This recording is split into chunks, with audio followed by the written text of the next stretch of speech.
I'm with you when you're right. I'm with you when you're right. So I did have a couple of conversations on modern day womanhood, how it just doesn't align with the lifestyle of the traditional woman in today's lifestyle. And the more and more I had conversations, the more I realized that I left out a very important part. And so I'm going to have to dial it back. Let's rewind, and let's go back to where it all begins and where that actual gap sets in, because it's in the home when we're teenagers.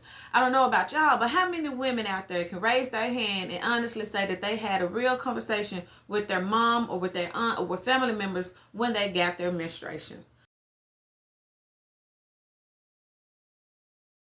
You started your period, what was the conversation that you had, or what was the celebration that you had with your family to help you realize that you have now transitioned from girlhood into womanhood, and that for you to recognize that there wasn't a moment to feel insecure or ashamed, but to celebrate the fact that you are now in childbearing phases and that you've gained your womanhood? How many people can say that they've had that conversation with a relative? It's not many. And so in my mind, I feel like we have to go back and we have to start opening up the dialogue to have that conversation with our young ladies so that they can understand that this is not a secret. Because when I was growing up, I felt ashamed when I received my cycle. I didn't know why it happened to me. I was made to feel as though I had did something that I shouldn't have been doing to make this happen to me. I was made to feel that puberty only happens when you start being fast. And that wasn't even the case for me. And so I really think that there needs to be a guide to help young ladies navigate through puberty, to understand what it is that they're going through, and to have a talk with your child so that they can know what a period actually is. I created a video, and I'm going to post a video here, somewhere in this, that you can set your little girl down in front of. It's called So You Got Your Cycle. It's going to walk her through what this actually means for her. It's a celebratory moment for her to feel happy that she was able to reach this milestone in her life, and for her to understand what it means going forward. But not even just that, I've showed her how to remove the pad from the wrapper, how to place it on their panties, hygiene tips in the video to help the young lady go about getting her cycle. But how do we start having that dialogue? How do we start the conversation with our girls on what the cycle is? It has to be a community. If we think about other cultures and how they go about welcoming their girls from girlhood into womanhood, they have celebrations. There's rituals. I know the Asian cultures do a ritual where they eat red rice, and sometimes Hispanics do a ritual where they celebrate the young lady coming into adulthood. Now, I did read up on Caucasians as well, and they, from my understanding, don't have a ritual, but they've started to do things called like period parties. And I think that we as Black women need to normalize a period party or some sort of a celebration where we get together with a small group of ladies. This doesn't have to be broadcast to everybody, but just your closest set of people, and maybe a friend or two. Or there needs to be a celebration where you guys have the pads, have the tampons, have the conversations that get a little icky that, you know, teenage girls don't want to talk about. But those conversations need to be had, because we're leaving too much space for our girls to be vulnerable and to feel insecure about something that's meant to make them feel empowered. In doing this research, I did find that the reason why they decide to have sex when they do, and it's definitely because of a lack of trust, and they don't have that bond or that good relationship with their parents. Now, it's easy to say, oh, I need to have a good relationship with my child. That's the outcome. But what are the behaviors, the vital behaviors that you need to put into place that can create this healthy relationship with your child? And that would be having these difficult conversations, being able to pull your child to the side and ask them, how was your day? Did you meet a boy? Are you interested in boys? Do you like girls? What are you feeling down there? Do you feel any tension? Like those difficult conversations, like honestly, we need to start opening up because it's not a secret. We're living life and we're going through life. We're going through life blind. We're lacking the necessary information that can equip us to either have a beautiful, bright future or that can hold us back and have us to make improper decisions, such as becoming moms at a very early age. And we have to understand that those are generational curses that we need to stop, and we need to break them right now. And it starts with conversations. The simplest thing is getting your baby in a room where it's just you and her, going out to get your nails pampered, maybe getting you all's hair done, buying a lip gloss, going to Family Dollar, getting deodorant, but just opening up the floor to have the conversation to say, look, I am your safe space. And whatever you have a question to, you can come to me. See, our babies need to feel like we are their allies and we're here to help them, because if they can't speak to you, what they're going to do is start speaking to their friends. And think about it, they're the same age. They both lack accurate knowledge, and so what they're going to do is start passing back and forth inaccurate information, which is going to cause our children to continue to make the same mistakes that we made. And we have to think about, okay, our moms didn't have the conversations with us, and her mom may not have had the conversation with her. Somewhere along the line, the conversation stopped being had, whether it was when we were stripped of our traditions, our faith, our whatever the case may be. There needs to be a conversation around this topic. And so I think that in opening up this door here, I'm saying to you, look, I understand we've not been doing it. And we're doing our children a disservice, because the more they know, the more they grow. There's not just one phase.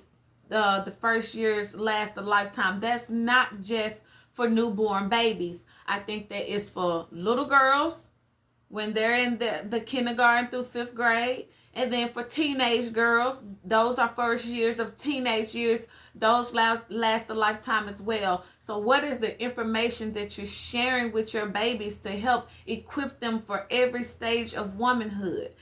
In doing the work, I realized that the Asian family, they don't play around when it comes to children actually understanding that life, this is not just something that you just get to speed through. There are lessons to be learned. And if you don't learn those lessons, you're not going to make the right decisions in life. So in the Asian household, the child is considered a child until they are financially stable.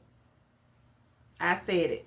A child is not considered an adult until they are financially stable. That is sometimes well into their 25, sometimes 30. They're expected to be married by age 30. And they typically have both parents, if not some other generations, in the household. For white families, same thing. Their children typically have sex by the age of 16.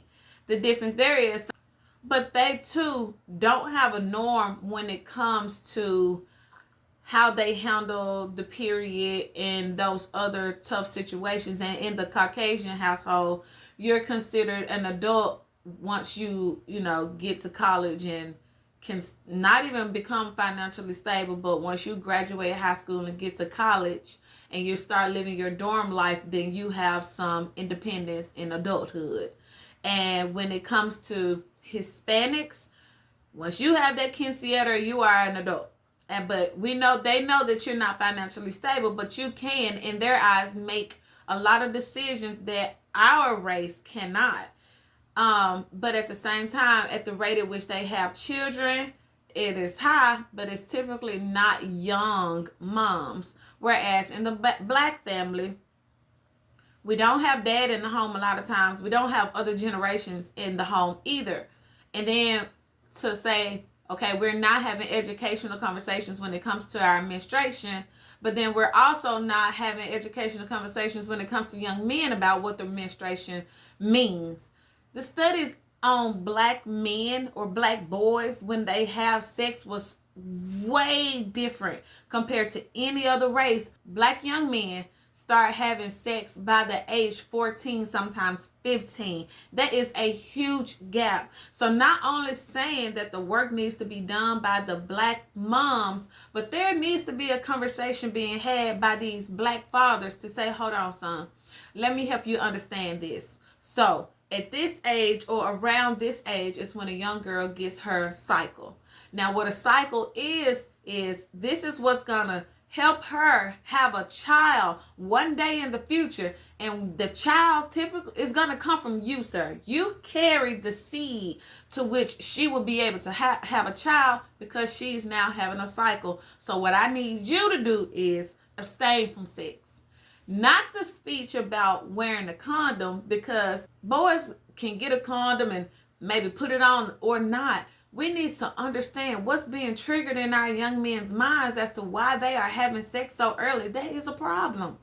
And so with them having sex so early, they're after our girls wanting to initiate sex with our young girls who have not even received the adequate information to make those decisions properly. So we are doing a disservice in our community way more than what we realize, and it's creating generational curses after generational curses. And I honestly want to say and hope that the buck stops here. And so my mission is to get out and be able to share as much information with young girls as across the board as I possibly can, because if we don't teach our young girls to abstain from sex and to understand that their womanhood is very sacred, then they'll just be willing to give it to any and everybody who comes along and asks for it. And that's not the way that it works.